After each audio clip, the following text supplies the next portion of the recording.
चलिए, तो हम लोग जो है ये भौतिक विज्ञान में क्या पढ़ रहे थे? ये मापन, सदिश, अदिश, गति। और गति में आप लोगों को ये दोलनी गति बता दिए थे ना। तो दोलनी गति, सरल आवर्त गति, आज आप लोगों को प्रक्षेप गति बता देते हैं, ठीक है ना। प्रक्षेप गति क्या होता है देखिए।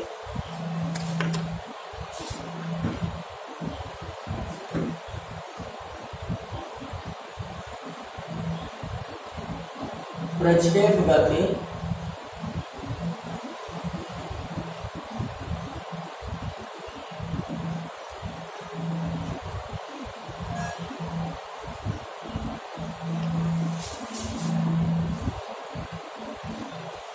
प्रक्षेप गति क्या है?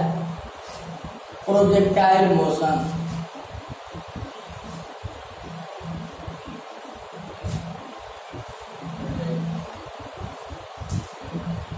प्रोजेक्टाइल मोशन क्या है? तो मतलब जब किसी पिंड को आप वर्टिकली ऊर्ध्वाधर ऊपर की फेंकते हैं तो वह ऊर्ध्वाधर ऊपर की तरफ गति न करके परवलयाकार गति करता है। इस प्रकार की गति को हम लोग प्रक्षेप गति कहते हैं। लिख लीजिए, जब किसी पिंड को हम ऊर्ध्वाधर ऊपर की ओर फेंकते हैं तो वह पिंड ऊर्ध्वाधर ऊपर की तरफ न गति करके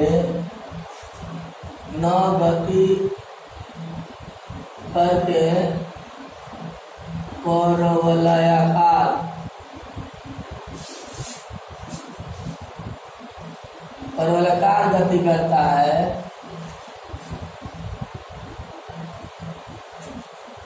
ठीक है ना। और परवलय के सभी परवलय के पथ पर और परवलय के पथ पर, पथ के सभी बिंदुओं पर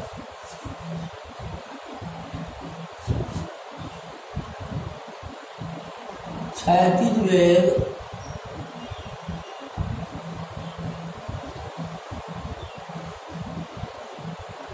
नियत रहता है।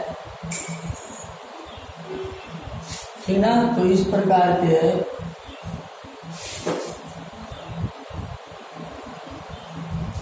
गति को हम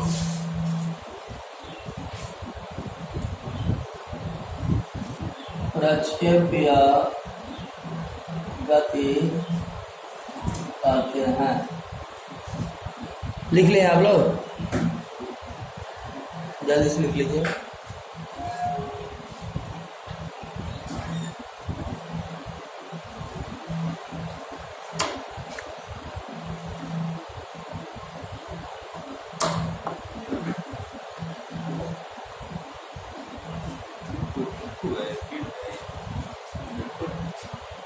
देखिए,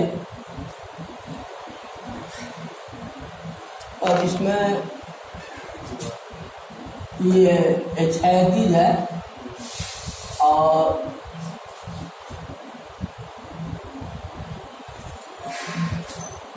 तो ये देखिए, ये यहाँ से कोई पिंड जो है ये क्षैतिज से थीटा को बनाते हुए यू वेग से फेंका गया है। ठीक है ना। ये क्षैतिज है और क्षैतिज से थीटा कोण बनाते हुए यू वेग से किसी पिंड को फेंका गया है। तो अब इसका देखना, ये वह पिंड जो है ऊर्ध्वाधर ऊपर की तरफ न जा करके, देख रहे हैं आप, ऊर्ध्वाधर ऊपर की तरफ न जा करके ये परवलयाकार जा रहा है, देख रहे हैं आप, परवलयाकार गति करने लगा है। तो इस प्रकार की गति को हम लोग बच्चे को दिखाते हैं। तो प्रक्षेपवक्र में ए से लेकर बी तक जो दूरी होता है, मतलब इसे हम लोग क्षैतिज दूरी कहते हैं या परास बोलते हैं। तो पहले इसका काम कर, इधर घटक ले लीजिए, इसका इधर घटक लेंगे, क्षैतिज घटक, तो u का थीटा हो जाएगा, और ऊर्ध्वाधर घटक लेंगे तो क्या होगा,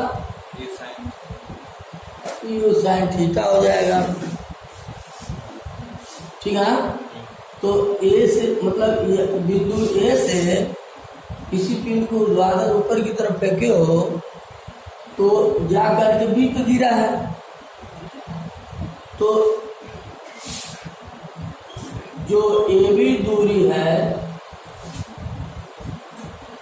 ए बी दूरी को हम लोग परास बोलते हैं, ठीक है ना। और जितने समय तक वो पिंड हवा में रहता है, जितने समय तक वह पिंड हवा में रहता है, तो इस समय को हम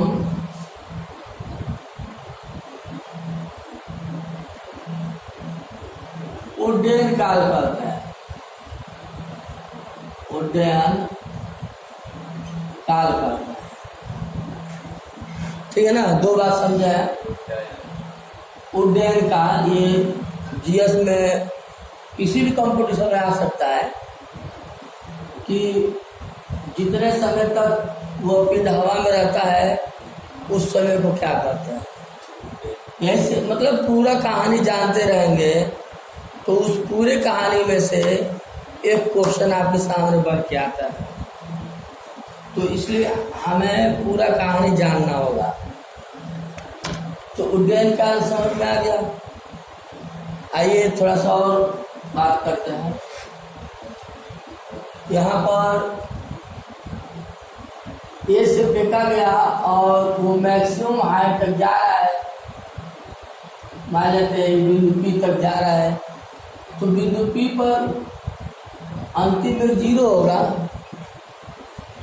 यानी ए से पी तक जाने में लगा समय और पी से बी तक आने में लगा समय एक ही होगा। तो सूत्र आप पढ़े हैं गति का पहला समीकरण v बराबर u प्लस जी टी। ऊपर की तरफ फेंकेंगे तो जी की जगह क्या लिखेंगे, माइनस जी लिखेंगे। ऊपर की तरफ गति है ना,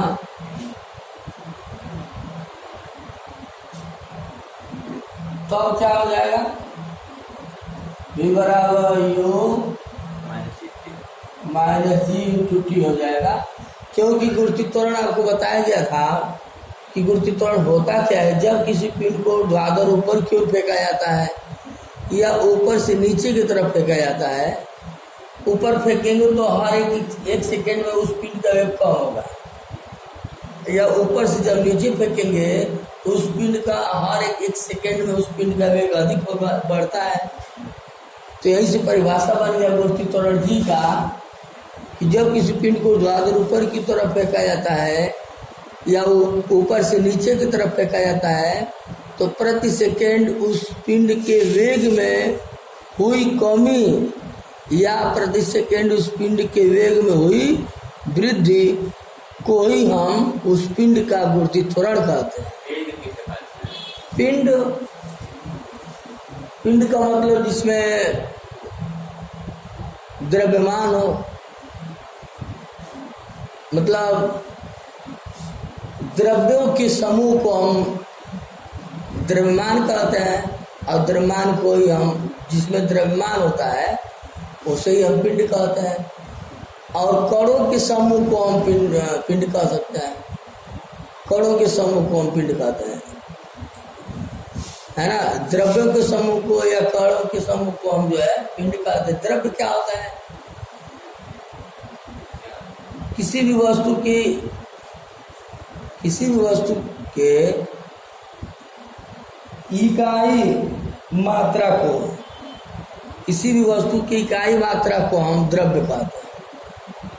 तो ये समझ में आ गई बुद्धि त्वरण जी का परिभाषा। जब किसी पिंड को ऊर्ध्वाधर ऊपर की तरफ फेंका जाता है या ऊपर से नीचे की तरफ फेंका जाता है, तो उस पिंड के वेग में हुई कमी या उस पिंड के वेग में हुई वृद्धि प्रति सेकंड में उस पिंड के वेग में हुई कमी या प्रति सेकंड उस पिंड के वेग में हुई वृद्धि को ही हम उस पिंड का त्वरण कहते हैं। अब ऊपर की तरफ फेंकोगे तो एक एक सेकंड में उसका वेग कम होता जाएगा, या ऊपर से नीचे फेंकोगे तो एक एक सेकंड में उसका वेग बढ़ता जाएगा। तो जब ऊपर की तरफ फेंकेंगे तो -g लगाएंगे, और नीचे की तरफ फेंकेंगे तो +g लगाएंगे। तो जब ऊर्ध्वाधर ऊपर की तरफ जाएगा तो अंतिम वेग क्या हो जाएगा? 0 हो जाएगा। और यहाँ पे ऊर्ध्वाधर वेग हम लोग निकाले हैं u sin थीटा, और क्षैतिज घटक जो बोले हैं u का थीटा है। तो ऊर्ध्वाधर जो है प्रारंभिक, देखो ये अंतिम वेग है, प्रारंभिक वेग है, तो अंतिम वेग की यहाँ तो 0 हो जाएगा। अब प्रारंभिक वेग क्या हो जाएगा? यहाँ से प्रारंभिक ऊर्ध्वाधर वेग क्या हो जाएगा? u sin थीटा हो जाएगा। और ये -g इंटू टी। अब इसको इधर ट्रांसफर कर दीजिए, g इंटू टी बराबर u sin, तो t बराबर क्या हो जाएगा? u sin थीटा बटा g हो जाएगा। तो ये जो t स्मॉल t आया है, ये a से लेकर p तक का समय आया है, और p से लेकर b तक उतना ही समय होगा। तो उड्डयन काल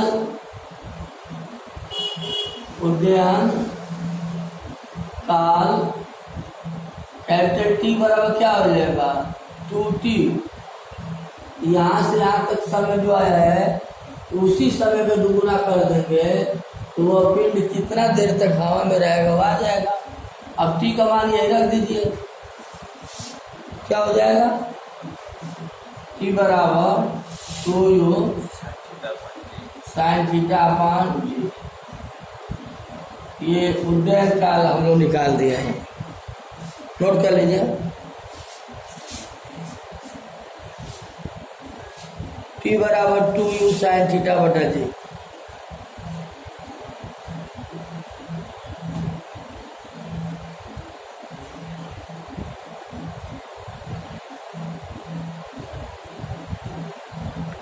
चलिए अब हम लोग ऊंचाई निकालते हैं कि वो कितना ऊंचाई तक वो पिंड जा रहा है। तो रुक जाइए, हाँ, रास्ता में ऐसा गन हो जाता हो गया नोट। चलिए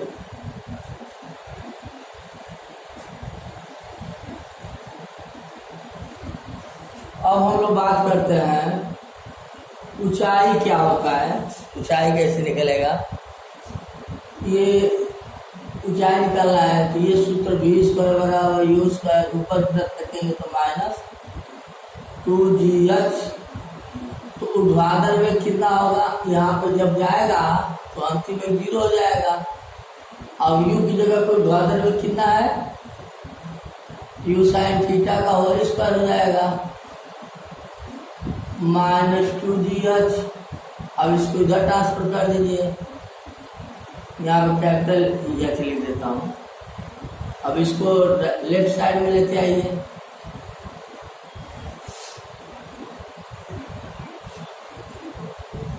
अब यह चीज इक्वल टू कितना हो जाएगा? अब इसको इधर ट्रांसफर कर दीजिए, ये आ गया हम लोग का ऊंचाई आ गया, मतलब कितना ऊंचाई तक वो पिंड जा रहा है वो आ गया। अब यहाँ पे theta is equal to 90 degree रख दें, यदि थीटा 90 डिग्री रख देते हैं इस इक्वेशन में, इस फार्मूले में, तब जा करके वो मैक्सिमम ऊंचाई तक वो पिंड जाएगा, तब एच मैक्स आ जाएगा, maximum height you square sine square 90 upon 2g हो जाएगा। एच मैक्स क्या हो जाएगा, साइन 90 को वैल्यू 1 होता है, 1 का होल स्क्वायर करोगे आप तो 1 ही रहेगा। ये मैक्सिमम हाइट के लिए फार्मूला है ना।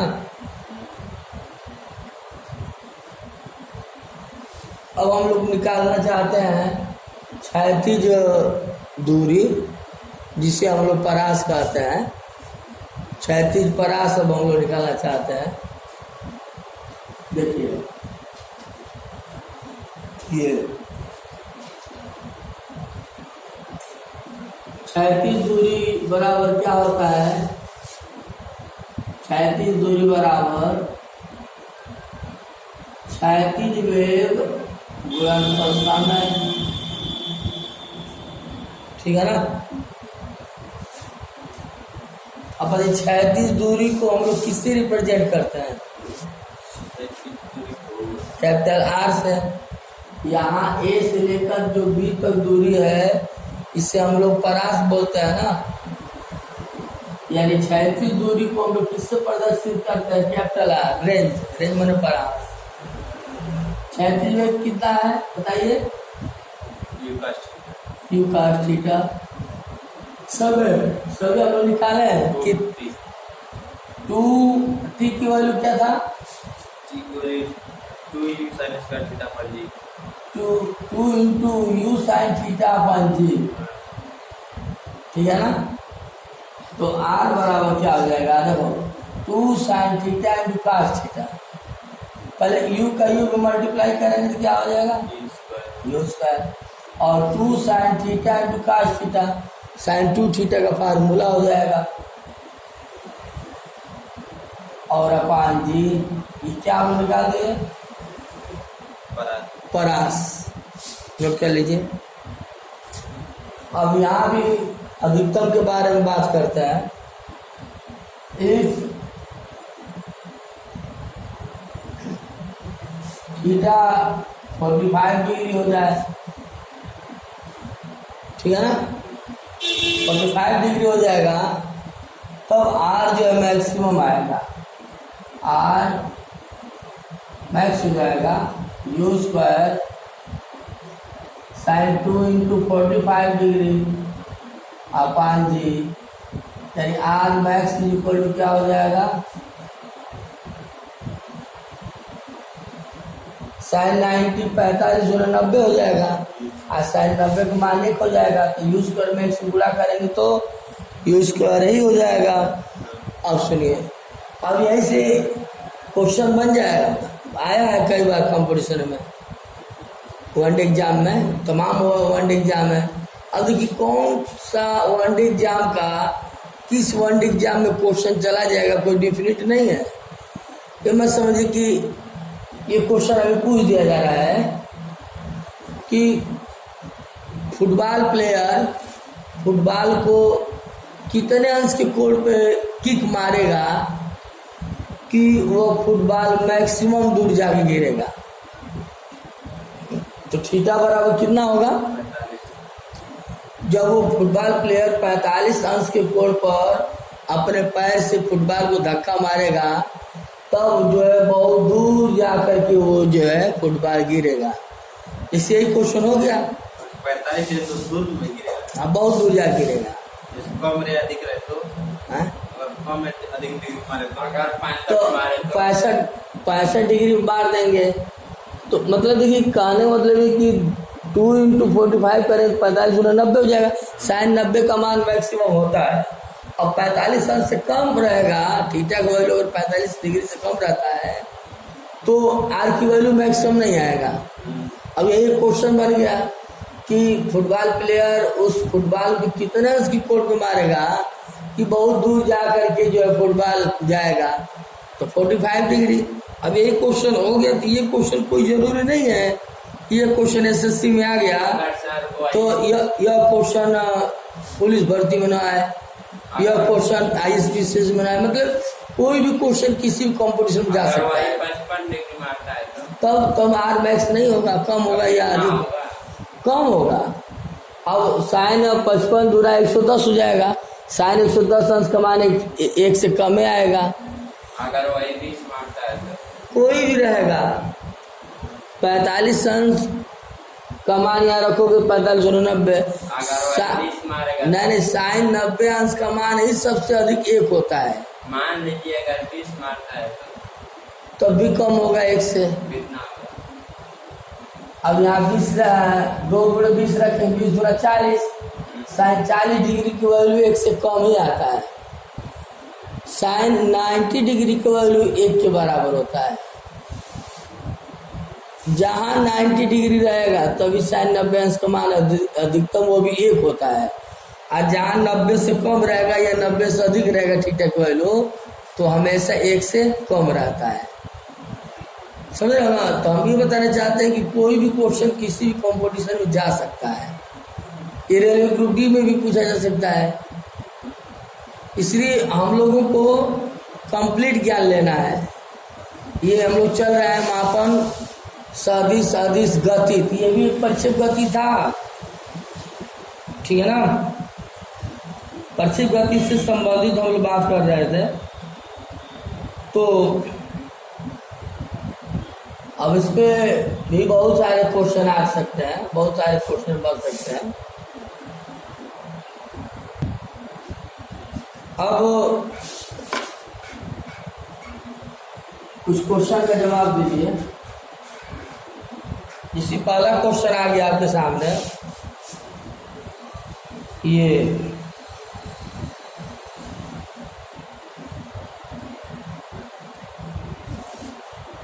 यदि कोई वस्तु गमन करते हुए अपने प्रारंभिक बिंदु पर पहुंच जाए तो विस्थापन क्या होगा? सुनाई दिया है?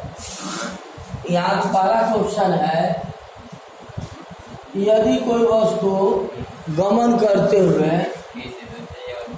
मान लो ए से गमन करते हुए बी पे गया। अब ध्यान सुनो, यदि कोई वस्तु, क्वेश्चन है यदि कोई वस्तु गमन करते हुए अपने प्रारंभिक बिंदु पर पहुंच जाता है तो विस्थापन क्या होगा?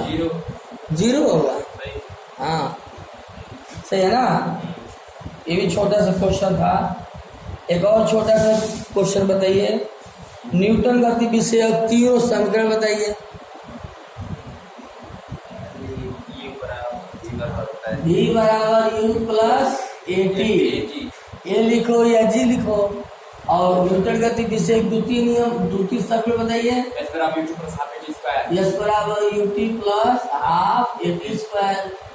और तृतीय समीकरण बताइए। U स्क्वायर, V स्क्वायर बराबर U square plus GT 2GT 2A yes या 2GH बोल दीजिए।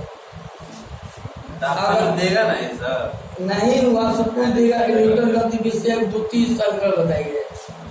लिखेंगे उस पर, हम क्या ऑप्शन नहीं देगा उसका? ऑप्शन देगा ना, वही तो बोल रहे हैं। यहाँ देगा, ऑप्शन देगा तो सब देखेंगे, सम्मान नहीं देंगे। हाँ तो ऑप्शन ऐसे दे देगा, पहला दे देगा न्यूटन, पूछ देगा प्रश्न कि न्यूटन गति विषयक द्वितीय समीकरण बताइए। पहला ऑप्शन है V बराबर U प्लस GT हो गया, V बराबर हो गया S equal to U plus 1/2 A 2T minus 1 हो गया। C हो गया S बराबर UT प्लस 1/2 AT स्क्वायर हो गया। D हो जाएगा A स्क्वायर बराबर U स्क्वायर प्लस 3S हो जाएगा। कौन सा है? न्यूटन गति विषय द्वितीय समीकरण। सी वाला सही है, ठीक है ना। अच्छा, फिर एक क्वेश्चन है, न्यूटन गति विषय तीनों नियम।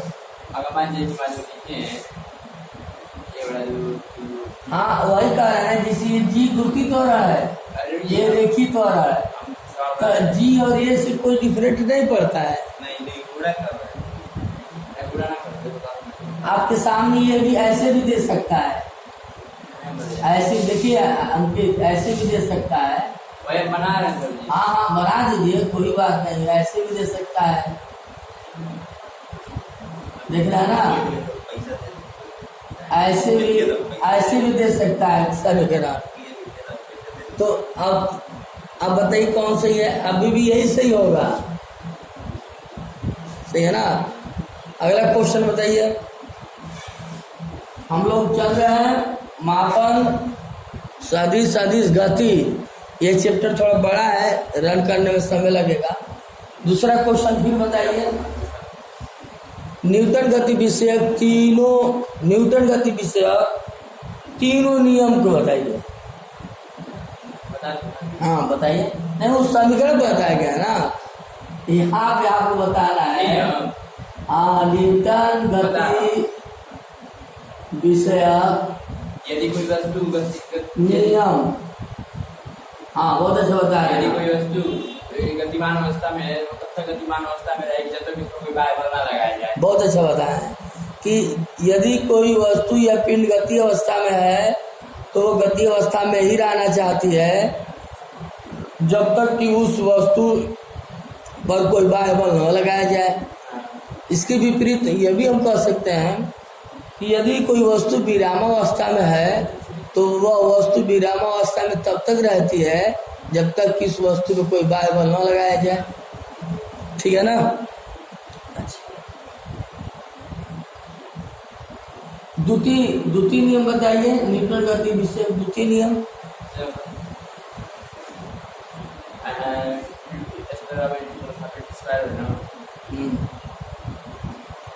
यदि कोई पिंड हाँ अधिक तो बल उसको त्वरित कर दिया जाए। हाँ सही बता रहे हैं आप। सुन लीजिए कि यदि कोई किसी वस्तु पर कोई बल लगाकर जब त्वरित किया जाता है, सही बता रहे हैं आप, सुनिए मेरे कारण सुन लीजिए, यदि किसी वस्तु पर कोई बल लगाकर जब त्वरित किया जाता है तो बल और त्वरण, ये बल जो होता है त्वरण अनुत्वरणपाती होता है। यदि किसी वस्तु, आपने यही नहीं बताया कि यदि किसी वस्तु पर बल लगाकर जब त्वरित किया जाता है तो ये बल जो होता है त्वरण के अनुत्वरणपाती होता है, और अनुत्वरणपाती चिन्ह जब हटाया गया तो एक नियतांक K आया, और प्रयोगों के आधार पर न्यूटन जो वैज्ञानिक थे यह K का मान पिंड का द्रव्यमान ही देखा, पिंड के द्रव्यमान से ही संतुलित हुआ, समझ रहे ना। तो यहाँ पर क्या बन गया, यह नियम में, यही न्यूटन गति विषय द्वितीय नियम है। इसको लैंग्वेज के अकॉर्डिंग कैसे बोलेंगे कि यदि किसी वस्तु पर कोई बाह्य बल लगाकर जब त्वरित किया जाता है तो बाह्य बल जो होता है त्वरण के अनुत्वरणपाती होता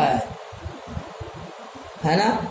और अनुत्वरणपाती चिन्ह जब हटाया जाता है तो एक नियतांक K आता है, और प्रयोगों के आधार पर न्यूटन जो वैज्ञानिक थे उस पिंड का द्रव्यमान से ही संतुलित किए, यानी उस पिंड के द्रव्यमान और उस पिंड के त्वरण का जो गुणनफल होता है वही पिंड पर लगने वाला बल ही होता है।